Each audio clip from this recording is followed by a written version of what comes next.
ரெடியா? Tsunami of Rangaraj Pandey. அஞ்சிலே ஒன்று பெற்றான் அஞ்சிலே ஒன்றைத்தாள் அஞ்சிலே ஒன்றாராக ஆறுயிர்க்காக ஏகி அஞ்சிலே ஒன்று பெற்ற அணங்கை கண்டு அயலார் ஒரு அஞ்சிலே ஒன்றை வைத்தான் அவனை மேலித்து காப்பான். எங்கள் வாழ்வும் எங்கள் வளமும் மங்காத தமிழ் என்று சங்கே முழங்கு.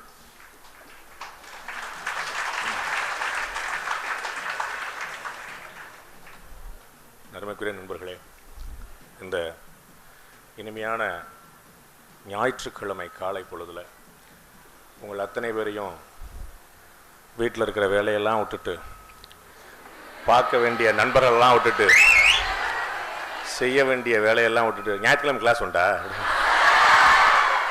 நல்ல வேலை நீ கிளாஸ் கிடையாது.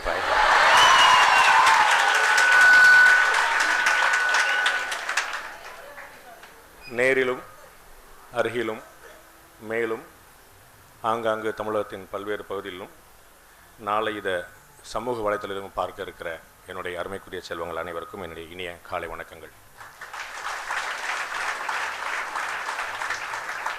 உள்ள படியேறி வரும்போது எனக்கு ஏதோ தேட்டருக்குள்ளே வந்துட்டேனோன்னு எனக்கு ஃபீல் ஆகி போகுது. என் தம்பி விசில் பறக்கிறான், அது சரு சரு சரு சரு அடிக்கிறான். ஹே, எங்கடா வந்தோம், நம்மள மாதிரியே ஒருத்தன் விசில் அடிக்கிறான்னு பார்த்தேன்.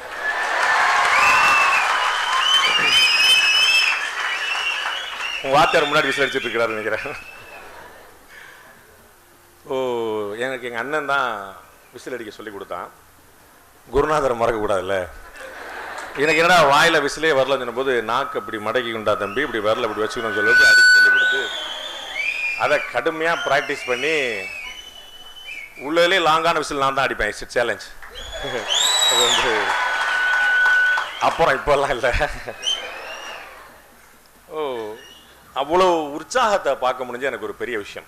ஒரு கல்வி நிறுவனத்தில், ஒரு வேலை வாய்ப்பை ஏற்படுத்தி கொடுக்கக்கூடிய நிறுவனத்தில் வேலை வாய்ப்பை ஏற்படுத்தி தர முடியுமோ முடியாதோ நம்பிக்கையை விதைக்க முடியும் அப்படிங்கிறத இந்த இடத்துல கண்டிருக்கிறாங்க.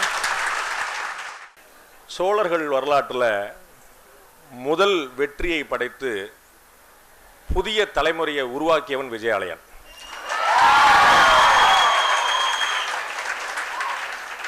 அவங்க அம்மா சோறு வைக்கிறதுக்கு முன்னாடி விவரமா பேர் வச்சிருக்கிறாங்க.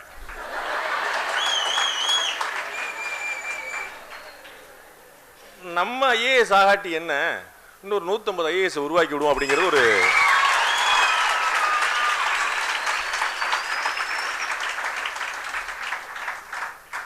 எல்லோருடைய காலையும் சுமக்கும் ஏணிப்படி, எல்லோருடைய காலையும் சுமக்கும் ஏணிப்படி.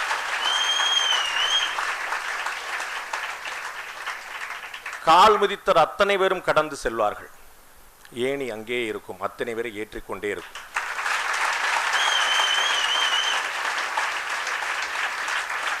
ஆசிரியர் பணியே ரொம்ப மகத்தான பணி. அதுவும் நம்மெல்லாம் ஸ்கூல் முடிச்சு காலேஜ் முடிச்சு அங்கேயும் வேலைக்கு ரெடி ஆகாம வேலைக்கு போறதுக்குன்னு தனியாக ஒரு படிக்க வேண்டியிருக்கு பாருங்க. ஏன்டா அப்போ எதுக்குடா ஸ்கூலில் படிக்க வச்சிங்க, எதுக்குடா காலேஜில் படிக்க, அங்கெல்லாம் வேலை கிடைக்காதா? அதெல்லாம் வெறும் படிப்பு. நீ என்ன படிச்சிருக்கேன்னா பிஏ படிச்சிருக்கேன், பிகாம் படிச்சிருக்கேன், பிஎஸ்சி படிச்சிருக்கேன், இன்ஜினியரிங் படிச்சு டாக்டர் படிச்சுட்டு டிஎன்பிஎஸ்சி எழுதிட்டு இருக்கான். அதே டாக்டர் படிச்சுட்டு என்ன டிஎன்பிஎஸ்சி இருக்கேன். எங்கள் அண்ணன் பேட்ச் பட் 96 இன்ஸ்பெக்டர், அவர் பேட்ச்ல 4 டாக்டர் இருந்தான். ஏன்டா டாக்டர் படிச்சு ஏட்டா இன்ஸ்பெக்டர் உட்காந்துட்டு இருக்கீங்க அப்படின்னா தெரியல.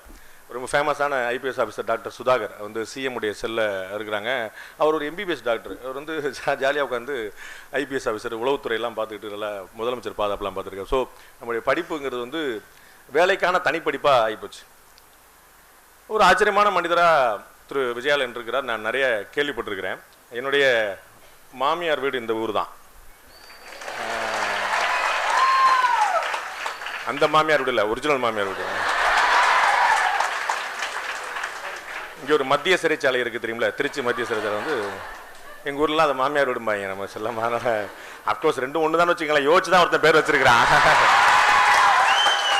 சொன்னவன் யோசிச்சு தான் வச்சிருக்கிறான்.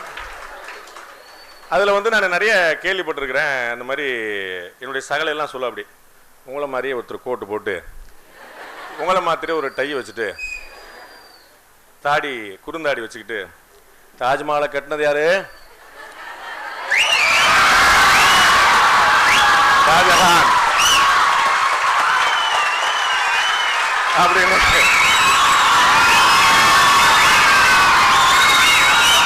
ஷாஜஹான் மும்தாஜே மறந்துருப்பா வந்து ஷாஜகான் சொல்லி அண்ணன் அவ்வளோ வந்து ஆழமா வந்து உள்ள சேர்ப்பார்னு நான் கேள்விப்பட்டிருக்கிறேன். லோக்கல் கேபிளில் வந்து நிறைய பேர் வந்து நிறைய சொல்லியிருக்கிறாங்க. It's very happy thing. இது வந்து ஒரு நல்ல நம்பிக்கை இருந்தால் தான் இது மாதிரி வந்து இப்படி ஒரு கட்டற்ற இளைஞர் சமுதாயத்தை ஒரு 4 சோத்துக்குள்ள வச்சிருக்க முடியும்னா அதுக்கே ஒரு தனி தில்லு வேணும்.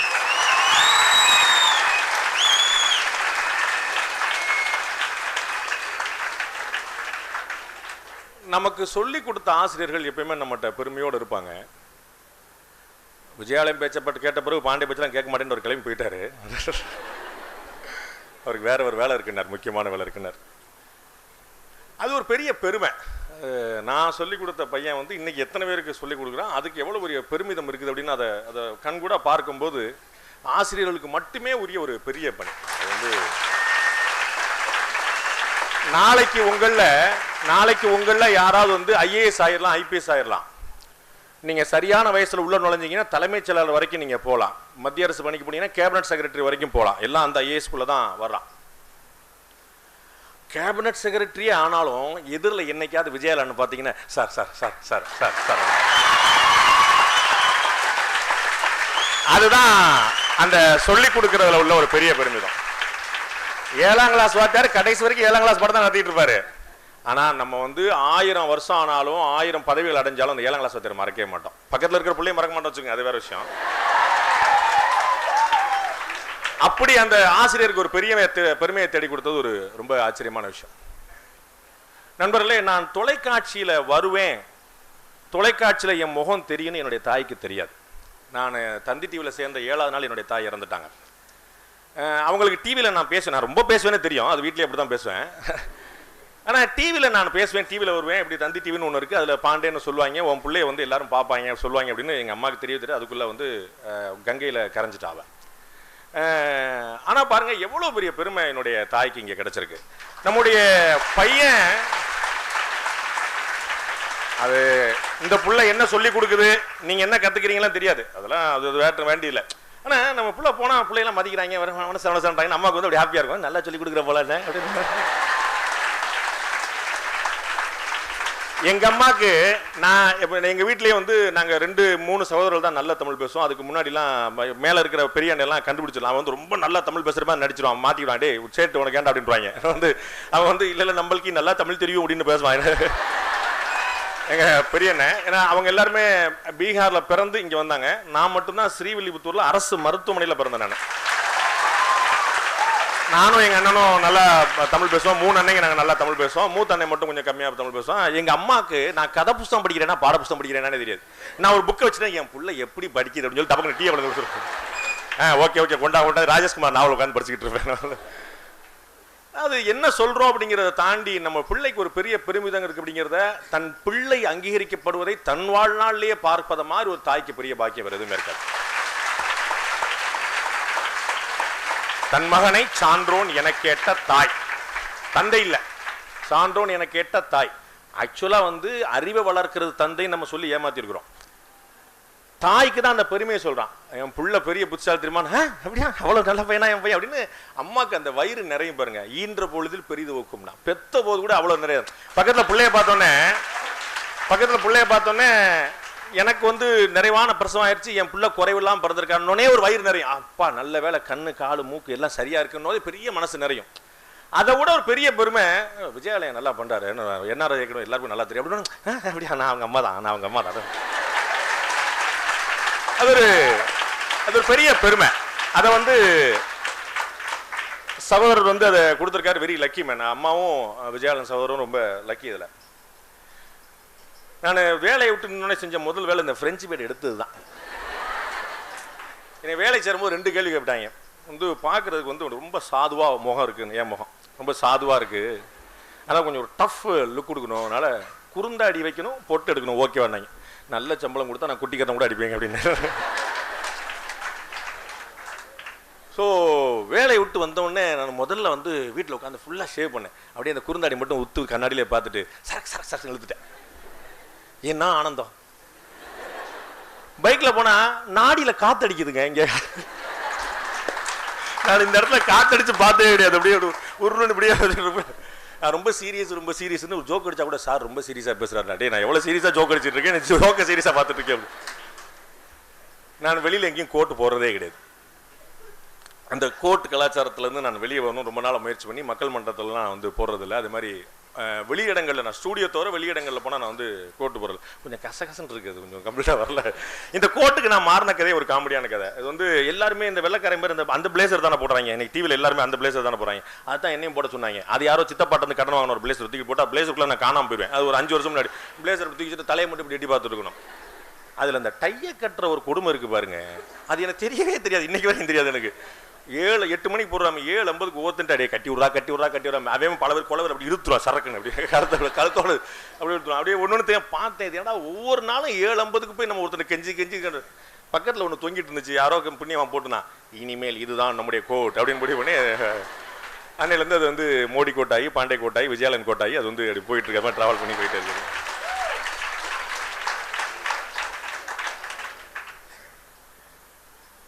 அரசு வேலையில் மட்டுமல்ல, பள்ளி படிப்பில் மட்டுமல்ல, கல்லூரிகளில் மட்டுமல்ல, ஆண்களுக்கு பெரும் சவாலாய் இந்த அரங்கமே சாட்சியாய் ஆண்களை விட அதிகமான எண்ணிக்கையில் இருக்கக்கூடிய பெண் சிங்கங்களுக்கு என்னுடைய வாழ்த்துக்கள்.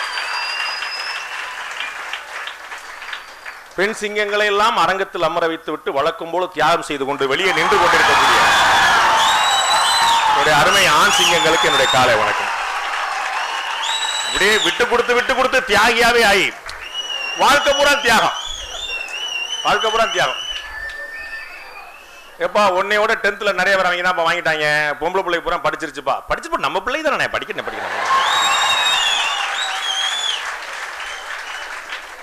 பிள்ளைய பூரா புக்கை பார்க்குறது, இவன் பூரா பிள்ளைகளை பார்க்குறேன். எங்க வர நான் பல இடங்கள்ல சொல்லியிருக்கிறேன். பெண் பிள்ளைகள் மாதிரி ஒரு பெரிய ஆச்சரியம் பார்க்கவே முடியாது. வீட்டுல அவ்வளவு வேலை பார்த்துட்டு சாப்பிட்டுட்டு என் சகோதரன் தட்டை கழுவிட்டு போக மாட்டான். அதை என்னுடைய வீட்டில் இருக்கக்கூடிய சகோதரியோ சகோதரனோ தான் வந்து அக்காலோ தங்கச்சியோ தான் வந்து எடுத்துட்டு போகணும். அவன் தட்டையும் சேர்ந்து எடுத்துட்டு போகணும். தோற 6 மணிக்கு மேல ராத்திரி 12 மணிக்கு வருவார். நான் 6 மணிக்கு மேல வெளியே போக முடியாது. என்னுடைய பிள்ளைகள்லாம் விளக்கு வச்ச பிள்ளை வந்து வெளியே போக கூடாது. ஏன் விளக்கு வச்ச அவங்க அண்ணன் மட்டும் போலாமா என்ன? அப்படி வீட்டிலேயே உட்கார்ந்துக்கிட்டு வீட்டு வேலைகள்லாம் பார்த்துட்டு தன்னுடைய சகோதரனை பார்த்துக்கிட்டு திருமணத்துக்கு பிறகு கணவனை பார்த்துட்டு திருமணத்துக்கு முன்னாடி தாய் தகப்பனை பார்த்துட்டு தான் வேலையை பார்த்து தன்னுடைய படிப்பையும் பார்த்துக்கிட்டு அரசு வேலைக்காக வந்தே திரும்ப இங்கே உட்கார்ந்துருக்காங்க பாத்தீங்களா? Great thing. ஒரு ரொம்ப ஆச்சரியமான விஷயம். ஏன் பிரசவத்தை பெண்கள்கிட்ட வச்சான்றீங்க, ஆண்கள்கிட்ட வைக்காம? கழுத 2 பேரும் ஆளுக்கு பாதையை பிரிச்சுக்கலாம்ல. 5 மாசம் நீ 5 மாசம் நான் வச்சுக்கலாம்ல. பெண்கள்கிட்ட இருக்கக்கூடிய மன வலிமை ஆண்கள்கிட்ட கிடையாது.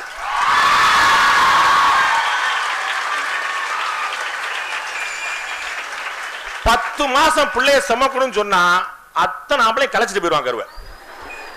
நமக்கெல்லாம் 1 மாசம் வச்சிருப்பான். நல்லா இருக்குல்ல, கொஞ்சம் குறுகுறுன்னு இருக்கு வயிறு, நல்லா இருக்குல்ல, இட்ஸ் அவர் பேபி ஓ அப்படின்னு 1 மாசம் அவ்வளவுதான். அந்த வலியை தாங்குகிற வலிமை அது பெண்களுக்கு இயல்பாவே ஆண்டவன் வச்சிருக்கிறான். அந்த மன வலிமை, வில் பவர் ரொம்ப ஆச்சரியமா. நிறைய ஆண் அரசியல்வாதிகள் நம்ம பார்த்திருப்போம். திருமணமான பெண் அரசியல்வாதிகள் பார்த்திருப்போம். கொஞ்சம் மைல்டா தான் இருப்பாங்க. கல்யாணமாய் விட்டு கொடுத்துக்கிறது அவன்கிட்ட போய் நிறைய போகும். திருமணமாகாத பெண் அரசியல்வாதிகள் இருக்கிறாங்க பாருங்க.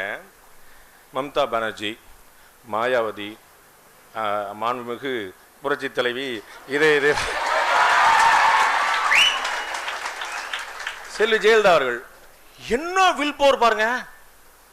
அடிச்சு துவம்சம் பண்ணி எல்லாரையும் எப்படி பண்ணி வச்சிருவாங்க. அந்த வில் பவர் வந்து எந்த ஆம்பளைக்கும் வராது. ஒரு தனியாக வாழ்க்கையில் வெற்றி பெற நினைக்கிற பெண் வந்து விஸ்வரூபம் எடுத்தான்னா எதிரில் எந்த ஆம்பளையும் நிக்க முடியாது. நின்னாலும் நிமிர்ந்து நிக்க முடியாது. அவ்வளவு வில் பவர். நீங்க அரசு பணிக்கு வந்தீங்கன்னா நாடு நல்லா இருக்கும்.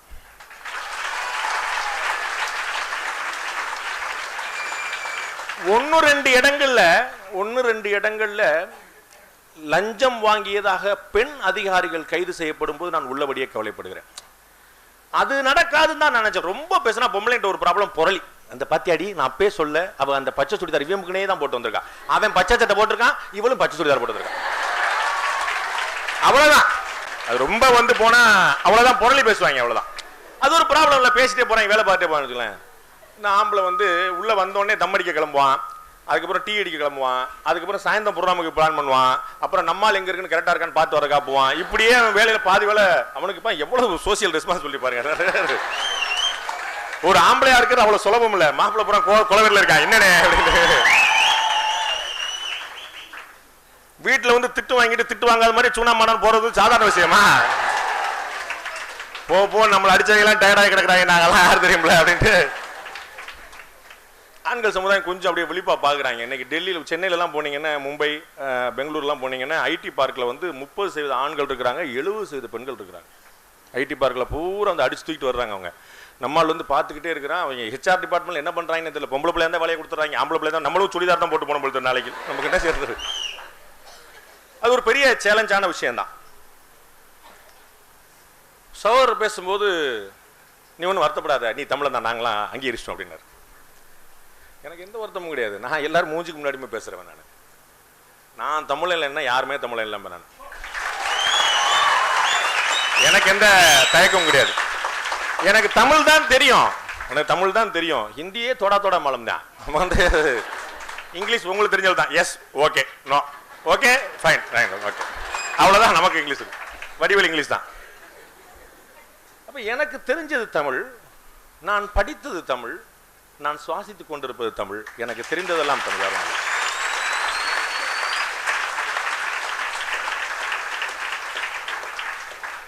அப்படி ஒருவேளை தமிழ் இல்லைன்னு யோசிச்சோன்னா, சும்மா ஒரு எச்சரிக்கைக்காக சொல்றேன். நான் வந்து எதுவும் என்னுடைய உணர்வில், தமிழ்நாட்டில் 40% மக்கள் தொகை தமிழ் அல்லாதவர்கள், தாய்மொழியை தமிழாக 40%. இது எனக்கு முதல்ல சொன்னபோது நான் பயந்துட்டேன். என்னன்னே சொல்றீங்க அப்படின்னு கேட்டேன். எஸ் அப்படின்னு அவர் தெலுங்கு அரிஜினி என்கிட்ட சொன்னவர், முக்கியமான ஆளு. அவர் சொன்னார், நான் சர்வே பண்ணிட்டேன், 40% பேர் இருக்கிறாங்க அப்படின்ட்டார். ஸோ வீட்டில் வேற மொழி பேசுகிறவங்க தமிழ்நாட்டில் 40% பேர் இருக்கிறாங்க. நம்ம ஊர் மக்களுக்கு இன்னொரு பழக்கம் உண்டு. யாரையா ஒருத்தனை தமிழ் இல்லைன்னு சொல்லிட்டு அவனை உடனே முதலமைச்சர் ஆக்கிடுவாங்க. நம்மளுக்கு நம்மளாம் அந்த மாதிரி திட்டத்தில் இல்லைங்க. எனக்கு வந்து நான் நிறைய பேரை உசுப்பேத்தி விட்டுருக்கேன், நான் அப்படி உசுப்பெற மாட்டேன். சொல்றேன், இந்த மாதிரி நம்ம யாரெல்லாம் தமிழர்ல சொல்லிட்டு அப்புறம் யோசிக்கிறாங்க, நம்ம மாட்டு அந்த ஆள் தமிழர்ல இந்த ஆள் தமிழ் சொல்றோமோ, அடுத்து அந்த ஆள் வந்துருவாரோ அப்படின்னு பயப்படுறாங்க. அவர் வராமலே இப்ப அவரை பத்தி புறம் பேசிட்டு இருக்காங்க. அவர் மாட்டு சிவன் வீட்டில் உட்காந்துருக்காரு, அவர் வந்து தமிழர்ல சொல்லிட்டே இருக்காங்க, அவர் ரேட்டிங் ஏறிட்டே போயிட்டே இருக்கு. ஓ, மக்கள் வந்து எப்படி பாக்குறாங்க? தமிழகம் மாதிரி ஒரு ஆச்சரியமான மண் பார்க்கவே முடியாது. மக்கள் எப்படி பாக்குறாங்க? அவன் என்னுடைய இதயத்துக்கு நெருக்கமான இருந்தா அவன் என்னுடைய சகோதரன், அவ்வளவு சக உதரன், அவ்வளவுதான், வேற ஒண்ணுமே கிடையாது. என் மனசுக்கு பிடிச்சவன், உண்மையை பேசுறவன், எந்த ஊரா இருந்தாலும் அவன் என்னுடைய ஊருக்காரன் முடிவு பண்றான், அவ்வளவுதான். இதுதான் இந்த மக்களுடைய பெரிய பலம். அதனாலதான் நமக்கு வந்து தொடர்ந்து வாய்ப்புகளும் வளர்ச்சிகளும் வந்துகிட்டே இருக்கு. போலீஸ் பாதுகாப்பு பத்தி சொன்னாங்க. எங்க வீட்டம்மா வந்து ஒரு மாதிரி ஃபார்ம் ஆயிடுச்சு. ஒரு 2-3 தடவை வீட்டில் செக்யூரிட்டி போட்டாங்க. ஃபர்ஸ்ட் டைம் வந்து என்னங்க வீட்டுக்கு போலீஸ் வந்துருக்குங்க, ஜீப்லாம் வந்துருக்குன்னு ஃபர்ஸ்ட் டைம் பதறனா. அப்ப நான் வெளியூர்ல வேற இருந்தேன். சரி பாத்துக்கோ, போலீஸ் வந்து உன்னால போலீஸ்க்கு எதுவும் பிரச்சனை வராம பாத்துக்கோ அப்படின்னு சொல்லி எங்க வீட்டு மாட்ட சொன்னேன்.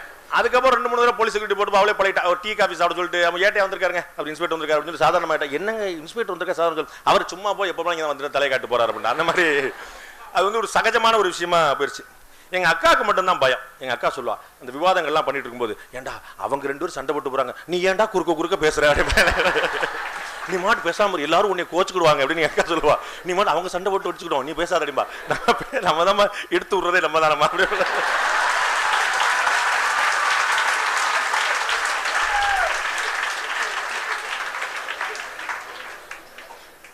பாண்டே சார் வந்து அவர் ப்ரிப்பேர் பண்ணிட்டு போறத விட நம்ம மனசுல இருக்கக்கூடிய கேள்விகளை கேட்பாருன்னு சொன்னார். நம்ம யோசிச்சு பாருங்க, நம்ம எழுதுற பரீட்சையெல்லாம் நம்ம மனசுல கூடிய கேள்வியா வந்தா எப்படி இருக்கும்? அவங்க ப்ரிப்பேர் பண்ணிட்டு வந்ததெல்லாம் கேட்டுறாங்க. பாண்டே எவ்வளவு எளிமையா உங்க மனசுல என்ன இருக்கோ அதை கேட்டுரு. அதே மாதிரி நம்ம என்ன படிச்சு போறோமோ அதை கேட்டா ஒன்றும் பிரச்சனை இல்லை. 8 கால் பூச்சிக்கு எத்தனை கால் அப்படின்னு ஒரு இப்படி 3 கேட்டு அப்படின்னு ஒரு குழு வேற கொடுத்து கேட்டாங்கன்னு வச்சுக்கோங்க, நமக்கு எவ்வளவு ஈஸியா இருக்கும். அந்த மாதிரி ஒரு ஈஸியான கேள்வி விட்டு அவங்க என்னமோ பித்தாகோரஸ் தியரம்ன்றாங்க. தலைவர் சொன்னாரு மிதத்தல் ரீடுனார். ஆஹா சரி, அங்கேயும் படத்தை போட்டார். தண்ணின்னா மிதப்பு இருக்கும், மிதப்புன்னா வெயிட் இருக்காது. சிம்பிளான கணக்கு. சொல்லுங்க, இது வந்து பெருசா கஷ்டப்பட்டு படிக்கணும். தண்ணின்னா மிதப்பு இருக்கும். தலைவர் உனக்கு புரியுதுல? தண்ணின்னா மிதப்பு இருக்கும், மிதப்புனா வெயிட் இருக்கா, அப்படியே காத்துல பறக்கிற மாதிரி இருக்கும்.